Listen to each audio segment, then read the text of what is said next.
தந்தை தொலைக்காட்சி நேயர்களுக்கு வணக்கம். நல்லதை சொல்வோம், நல்லதை செய்வோம், நல்லதே நடக்கும். இன்று 9/8/2024 அஸ்தம் நட்சத்திரம், இரவு 2:05 வரை, பிறகு சித்திரை நட்சத்திரம். இன்றைக்கு கருட பஞ்சமி.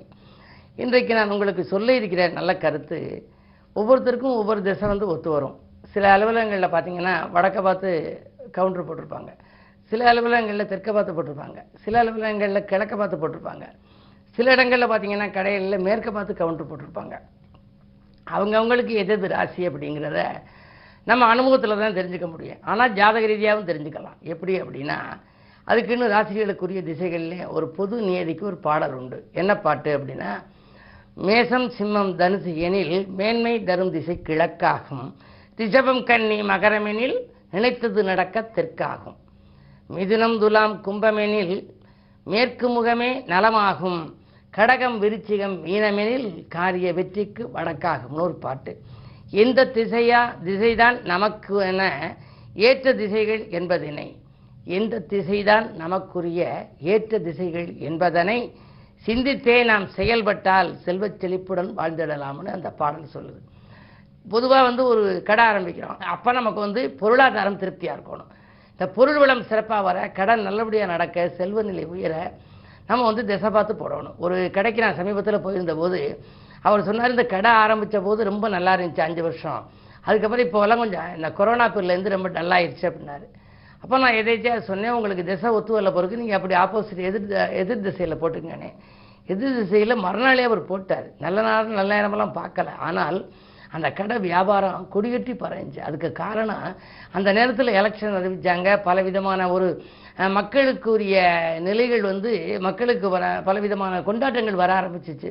இயற்கையிலேயே நல்ல அமைப்பு வந்துச்சு, ஆனால் அவருடைய நேரமும் நல்லா இருந்துச்சு. பொதுவாக எந்த திசையை பார்த்து நம்ம அந்த தொழில் நிலையத்தில் இருக்கக்கூடிய இடம் இருக்கோ அதை பொறுத்து நமக்கு நல்ல பலன் கிடைக்கும். அப்படின்னு மட்டுமல்லாமல், இல்லமாக இருந்தாலும் சரி, நாம் இருக்கிற இடமாக இருந்தாலும் சரி, நம்மை பார்க்க வருகிற இடத்திலே நமக்கென்று ஒரு அலுவலகம் வைத்திருந்தாலும் சரி, இது போன்ற திசையை பார்த்து நாம் செய்தால் நமக்கு எந்த திசை நடந்தாலும் அதை மீறி நமக்கு நல்ல பலன்கள் நடைபெறும். சனீசன் நடக்குது, 7 சனி நடக்குது அப்படின்னு நினைக்க வேண்டாம்.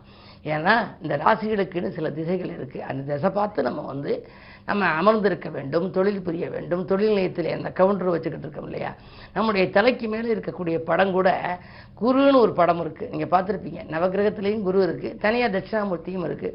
அதை கடையில் எப்படி போடணும்னா, வர்றவர் அந்த குருவை பார்க்குறத காட்டிலும் நம்ம குருவை பார்க்கணும். எல்லா தெய்வங்களும் அந்த கவுண்டருக்கு மேலே போட்டிருப்பாங்க. அந்த முதலாளி உட்கார்ந்துருப்பார், அல்லது அந்த இடத்துல பணம் வாங்கக்கூடிய இடத்துல உள்ளவர் உட்கார்ந்துருப்பார். அவர் தலைக்கு மேலே எல்லா படமும் இருக்கும், நீங்கள் பார்ப்பீங்க. ஆனால் நம்ம நேரே அதனுடைய ஓனர், கடையினுடைய ஓனராக இருப்பவர், கடையினுடைய முதலாளியாக இருப்பவர், அந்த கடையில் பணிபுரிபவர்கள் எதை பார்க்கணும்னா, அவங்க நேர் பார்வையில் குரு படம் இருக்கணும். சில படங்கள் எங்கே வைக்கணுமோ அங்கே வச்சா தான் பலன், எந்த திசை பார்த்து வைக்கணுமோ அதை பொறுத்து தான் பலன். திசைகள் என்பது நமக்கு வழிகாட்டுகிற திசைகளாக இருக்கும் என்று சொல்லி இன்றைய ராசி பலன்களை இப்பொழுது உங்களுக்கு வழங்கப் போகின்றேன். மேசராசி நேயர்களே, உங்களுக்கெல்லாம் இன்று உற்சாகத்துடன் செயல்படுகின்ற நாள். ஊர் மாற்றங்கள் பற்றியும் நாடு மாற்றங்கள் பற்றியும் சிந்திப்பீர்கள். பணவரவு உங்களுக்கு திருப்திகரமாகவே இருக்கிறது. சேமிப்பு கரைந்தாலும் கூட கரைந்த சேமிப்புகளை ஈடுகட்ட புதிய வாய்ப்புகள் வரும். தொழில் முன்னேற்றம் உண்டு. உங்களுடைய ராசிக்கு 6லே கேது இருப்பதால் உத்தியோகம் சம்பந்தமாக ஏதேனும் புது முயற்சி எடுத்திருந்தால் அதில் வெற்றி கிடைக்கும். ரிஷபராசி நேயர்களே, நல்ல சந்தர்ப்பங்கள் நாடி சேர்கின்ற நாள். நாட்டுப்பற்று மிக்கவர்களின் ஒத்துழைப்பு உங்களுக்கு கிடைக்கப் போகின்றது. கல்யாண முயற்சிகளும் உங்களுக்கு கைகூடும். குரு மங்கள யோகமும் இருக்கிறது. உங்கள் ராசிக்கு 3ஆம் இடத்திலே சூரியனோடு புதனிலிருந்து புத ஆதித்ய யோகமும் இருக்கிறது. எனவே உத்தியோகம் சம்பந்தமாக, கல்வி சம்பந்தமாக ஏதேனும் புது முயற்சிகள் எடுத்தால் அதில் உங்களுக்கு வெற்றி கிடைக்கும். பொது வாழ்விலே புகழ் கூடுகின்ற இந்த நாள் இனிய நாள். மிதுனராசி நேயர்களே, உங்களுக்கெல்லாம் ஆலய வழிபாட்டால் ஆனந்தம் காண வேண்டிய நாள். அடுத்தவர்களுக்கு பொறுப்பு சொல்லி மாற்றிக்கொள்ள வேண்டாம். 2லே சூரியன் இருக்கிறார், உங்கள் ராசிநாதனும் இருக்கிறது. இருந்தாலும் கூட 10லே ராகுவும் 4லே கேதுவும் இருக்கின்றார்கள். எனவே சுகங்களும் சௌகரியங்களும் கொஞ்சம் குறைவாகத்தான் இருக்கும். ஆரோக்கிய தொல்லைகள் அதிகரிக்கும். அடுத்தவர் நலன்கருதி எடுத்த முயற்சியில் ஆதாயம் கிடைப்பது அரிது. எதையும் யோசித்து செய்ய வேண்டிய நாள் இந்த நாள். கடகராசி நேயர்களே, புது ஆதித்ய யோகம் இருப்பதனாலே கல்விக்காக எடுத்த முயற்சி கைகூடும். பிள்ளைகளின் மேற்படிப்பு சம்பந்தமாக, அயல்நாடு செல்வது சம்பந்தமாக, எதிர்கால நலன்கருதியும் நீங்கள் எடுத்த முயற்சிகளில் வெற்றி கிடைக்கலாம். அரசியல்வாதிகளாக இருந்தால் நல்ல சந்தர்ப்பங்கள் நாடி வரப்போகின்றது. புது முயற்சிகளில் வெற்றி கிடைப்பது மட்டுமல்ல, இல்லத்திலும் கூட மங்கள ஓசை கேட்பதற்கான அறிகுறிகள் தோன்றுகின்றன. எனவே சுப விரயங்கள் செய்யக்கூடிய நாளாக இந்த நாள் அமைகின்றது. சிம்மராசி நேயர்களே, உங்களுக்கெல்லாம் நிதிநிலை உயர்கின்ற நாள். நிகழ்கால தேவைகள் படிப்படியாக பூர்த்தியாகும். பயணங்கள் பலன் தருவதாக அமையும். வாகன மாற்றம் செய்ய முன் வருவீர்கள். பழைய வாகனங்கள் பழுதாகி செலவு வைக்கிறது. புதிய வாகனம் வாங்கலாமா என்று சிந்திப்பீர்கள். உங்கள் சிந்தனைகள் அனைத்தும் வெற்றி பெறும். ஆடை ஆபரண சேர்க்கை உண்டு. கன்னிராசி நேயர்களே, உங்களுக்கெல்லாம் ராசியிலேயே லாபாதிபதி சந்திரன். எனவே பொருளாதாரம் சிறப்பாக இருக்கிறது. வருமானம் மிகச் சிறப்பாக இருக்கிறது. தொழிலில் கூட நீங்கள் எதை எதிர்பார்த்து காத்திருந்தீர்களோ அது சிறப்பாக நடைபெறும். பணியாளர்கள் தொல்லை அகலும். தொழிலை விரிவுபடுத்துவதற்காக தொகை கேட்டிருந்தால் அந்த தொகை உங்களுக்கு கிடைக்கலாம். ஆன்மீக நாட்டம் அதிகரிக்கும். பயணங்களாலும் உங்களுக்கு பலன் கிடைக்கும். இந்த நாள் ஒரு அருமையான நாள். துலாம் ராசி நேயர்களே, உங்களுக்கு விருந்தினர் வருகையால் வியப்படைகின்ற நாள். வீடு கட்டும் முயற்சிக்கு வித்திடுவீர்கள். நாடு மாற்றம் பற்றியும் சிந்திப்பீர்கள். இழந்த வேலையை மீண்டும் பெறக்கூடிய சூழல் உங்களுக்கு உண்டு. 6லே ராகு இருப்பதால் அஷ்டலட்சுமி யோகம் செயல்படுகிறது. எனவே பழைய பாக்கிகளும் உங்களுக்கு வசூலாகலாம். கொடுத்த கடன்களும் உங்களுக்கு வசூலாகும். அது மட்டுமல்லாமல் சுக்கிரன் 11ஆம் இடத்திலே இருப்பதனாலே பெண்களால் உங்களுக்கு பெருமை என்று சேரப்போகின்றது. குடும்ப முன்னேற்றம் கருதி நீங்கள் எடுத்த முயற்சிகளில் உங்களுக்கு வெற்றி கிடைக்கும். விருச்சிக ராசி நேயர்களே, உங்களுக்கு இன்று இனிய நாள். பிரபலங்களின் தொடர்பால் பெருமை காணப் போகின்றீர்கள். நினைத்தது நிறைவேறும். பேச்சாற்றல் மிக்க ஒருவர் உங்களுக்கு ஒத்துழைப்பு செய்வார். கரைந்த சேமிப்புகளை எல்லாம் ஈடுகட்டுவீர்கள். மாற்று கருத்துடையோர் மனம் மாறுவார்கள். கூட்டு முயற்சியிலிருந்து விடுபட்டு தனித்து இயங்க வேண்டும் என்று விரும்புபவர்களுக்கு அது கைகூடலாம்.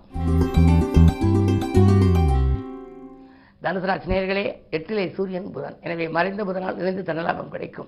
அதே நேரத்தில் ராசிக்கு 2ஆம் இடத்திற்கு அதிபதி வக்ரம். எனவே வந்த மறுநிமிடமே பணம் செலவாகிவிடும். எனவே இப்படி இருக்கிறது என்று நினைத்து ஒரு சிலர் கைமாற்று வாங்கும் சூழல் கூட உருவாகலாம். மருத்துவ செலவுகள் உங்களுக்கு இன்று உண்டு.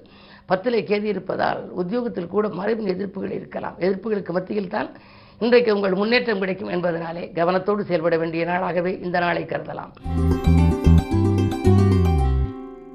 மகர ராசி நேயர்களே, உங்களுக்கெல்லாம் இன்று இனிய நாள். நிதிநிலை உயரும். நிம்மதி கிடைக்கும். நிகழ்கால தேவைகள் பூர்த்தியாகும். நினைத்தது நிறைவேற உங்களுக்கு நண்பர்களும் உறுதுணையாக இருப்பார்.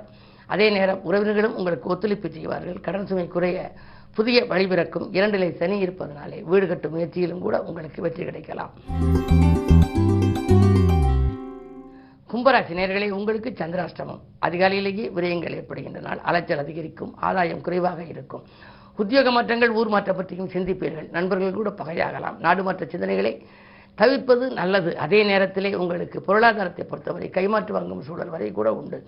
எதையும் நினைத்தால் நினைத்தது நடைபெறாமல் போகலாம். எனவே இன்று கருட பஞ்சமி, அஸ்த நட்சத்திரம். பெருமாள் வழிபாடு பெருமை சேர்க்கும். மீனராசினியர்களே, உங்களுக்கு ஜென்மத்தில் ராகு, 7லே கேது. உறவினர்களின் ஒத்துழைப்பு கிடைத்து மகிழும் நாள். உள்ளம் மகிழும் சம்பவம் இல்லத்திலே நடைபெறும். நேற்றைய பிரச்சனை இன்று நல்ல முடிவுக்கு வரலாம். உதிரி வருமானங்கள் பெருகி உள்ளத்தை மகிழ்விக்கப் போகின்றது. அது மட்டுமல்ல, பிள்ளைகளின் எதிர்காலம் கருதி நீங்கள் எடுத்த முயற்சிகளில் வெற்றி கிடைக்கும். கட்டிய வீடு பாதையில் இருக்கிறதே, அது எப்பொழுதுதான் பூர்த்தியாகும்? அல்லது கட்டிய வீட்டில் வாடகைக்கு வரவில்லையே என்றெல்லாம் கவலைப்பட்டவர்களுக்கு சொத்துக்கள் சம்பந்தமான ஒரு பிரச்சனைகள் இன்று நல்ல முடிவுக்கு வரலாம். மேலும் விவரங்கள் அறிய தினத்தந்தி படியுங்கள்.